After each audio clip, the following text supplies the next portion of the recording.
Up next on Live It Up, I'm so thrilled that she's here. It's Allison, and I'm going to say McGourty because she's from Scotland, and she told me that's how she says her name, McGourty. So hello, how are you? Oh, Donna, I'm great, thanks. It's always great to be back in New York. I'm really happy to be here.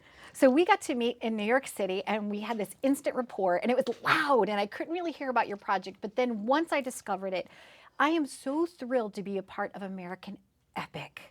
Tell us about what you've created, your project, your baby. Well, American Epic is essentially 4 films, and some people say it's like a love letter to America. What we've done is we've explored the deep roots of American music, and to do that, we traced back to the middle of the 1920s with the very first electrical recording machine. So what had happened then was with electricity, so came when the electricity was invented, electricity allowed people to record music in a different way from what they had before. Traditionally, people recorded music into horns, and electricity allowed people to record, regular everyday people to record in a different way.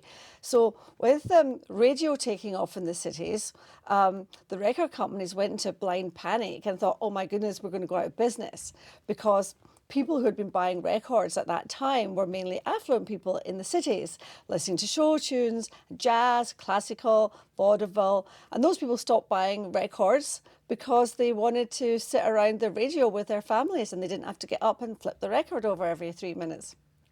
So record companies thought, well, what should we do? Let's maybe try and sell records to poor people. Let's go to the South. So they took this new invented electrical recording system. They went out to the South and they put adverts up in cities like Johnson City, Bristol, Tennessee, Atlanta, Georgia, and they put adverts up in newspapers on the streets saying Columbia Records coming to Johnson City. If you want to be immortalized on phonograph record, come and be auditioned on Saturday. And people came from hundreds of miles around to be recorded. And people like the Carter family were discovered there. People like Jimmy Rogers were discovered there. And really, it was the first time America heard itself, because it was the first time like regular men and women of all nationalities, of all races, were first given a voice, first given like freedom of speech. What I found so engaging about you and this project is the fact, like, yeah, like you're from Scotland, but like here you are and you decided to trace the American roots, because you said that America's music really was heard around the world. Like the things and the stylings that happened here kind of transported across the ocean. Yeah. People love American music everywhere, all over the world. I mean, it was. I fell in love with music through my father. It came into Glasgow on the naval ships. The American after the Second World War, people brought music in and records that way. So bizarrely, there's like a country and western scene in Glasgow. I remember seeing people with cowboy hats and boots in Glasgow in pubs when I was growing up. And of course, in France, they love jazz music, and all over the world. It doesn't matter where you go. If you go to Japan, if you go to China, you go to Germany, Australia, wherever you go, people love American music of all kinds. And that's one of the things that we celebrate in American Epic, is like the innovation that was created here in this country, which gave birth to this music, which has been handed down through generations since the 20s and influenced people to the present day, like Bob Dylan, Bruce Springsteen, Grateful Dead, pretty much everyone. Wherever you go in the world, people love to hear that music. And you have Robert Redford involved. You've gotten there's a whole team behind this, right? Yes. Tell us a little bit about some of your team real quick. Yes, well, when we first, after me and Bernard McMahon, the director, and Duke Erickson, who's our other producer, when we got this project underway, it was like we'd done a lot of research into trying to find the first recorded musicians, and film footage was extremely difficult to find. There was very little film footage. There was very few photographs. Nobody looked like who these original pioneers were.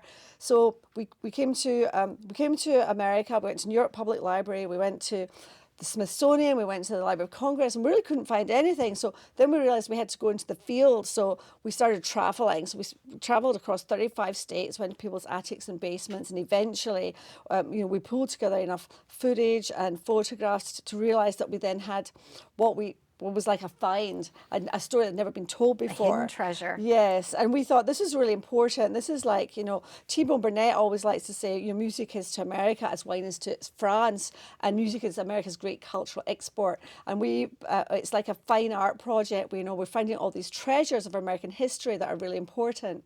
So I went to Bob Dylan's manager, Jeff Rosen, who and explained to him what we'd find and showed him some of the photographs and some of the footage, and he said he'd come and help. So he then introduced me to T-Bone Burnett. Well, in fact, he said, you need to meet T-Bone because he's the king of this. So Bernard and I flew to LA, and we arrived at the Village Recorder studio in Santa Monica with our files and our photographs and some of our discoveries. And we went into the studio called the Village Recorder, and there was two bodies there with their backs to us, and they spun around. One was T-Bone Burnett, the other one was Elton John. And Elton said, I've been hearing about this project. Would you mind if I sit in and listen? So Bernard and I explained what we've been doing for the last 6 years and our travels across America, and pictures of some of the artists we've found and the music and what we've done with our restoration. And Elton said, this is just fantastic. If there's anything I can do to help, I'd be delighted. And T-Bone said, yeah, this is a really important project. I'd love to be involved. So that was fantastic. We were thrilled. And then a couple of days later, T-Bone said, well, I've been talking to this guy in the movie business, and we've been looking to possibly work together on a music project for a few years. And I mentioned American Epic to him, and he said, that sounds fantastic. Would they come in and see me? And that turned out to be Robert Redford. So when you started this, Allison, did you realize what you were embarking on? It's so wonderful, and I'm a huge fan. So I got to see the screening the other day, and of course, when we met, I said I definitely wanted to get involved. But it's just been fantastic. So as I'm understanding it now, what's going to be happening is that you've done all your primary shooting, you're editing, you're in the process of editing, you're getting the licensing for the music rights for everything, and it's going to be a PBS special and a book. Yes. And all types of things are going to be happening. That's right. We're doing, it's going to be 4 films, which are currently previewing in some film festivals like Sundance, South by Southwest, the Sydney Film Festival. And then there'll be a whole series of music coming out of soundtrack releases on Sony. There'll be a book on Simon & Schuster, a companion book to the series. And our broadcasters, our partners are BBC in the UK and PBS here in the USA. Well, I'm a big fan of you, and a big fan of some of the people that you've gotten involved.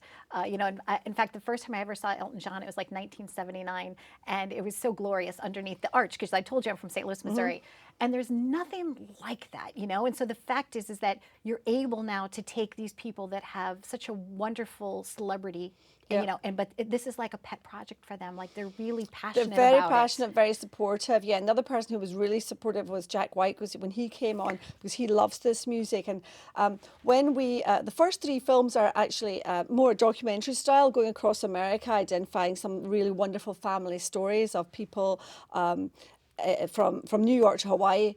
But in the 4th film, we've rebuilt that machine, and there's only one in the world. Our engineer, Nick Berg, took 10 years to rebuild it, finding the parts from all over the world.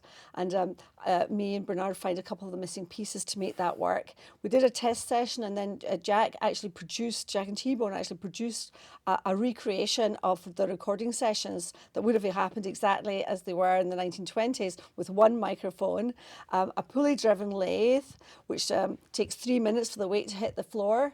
And we invited some of America's top talent to come and record on that very machine. And he did an amazing job at producing that and arranging some of the songs. And that's going to be released as well. Yes. The music from this That's the final film, and there'll be a soundtrack on Columbia Records to accompany that. And when somebody says to you, it's music to your ears, I have to tell you, it brought me to tears to watch the stories, even the trailers that you showed in the screening, and the sound. There's really nothing so beautiful as to hear that quality, that essence, that raw essence of what you've recreated. So congratulations so far on everything that you've done. Thank you so much. And my sincere thanks on behalf of everybody. Well, thank you for having me. I'm so thrilled to be here.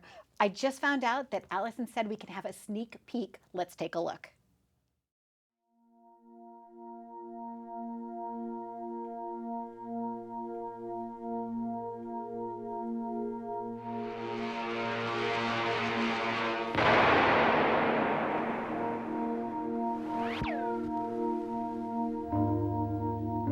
many people do not realize that musical instruments are really mechanical. But now electricity is beginning to show amazing musical possibilities. And I saw records made, music literally written in wax. The music of the world's greatest artists of past and present. They were making what we call portable recordings throughout all the southern states. Many of the people that I'd forgotten, don't even remember, that came to me, they wanted to make phonograph records.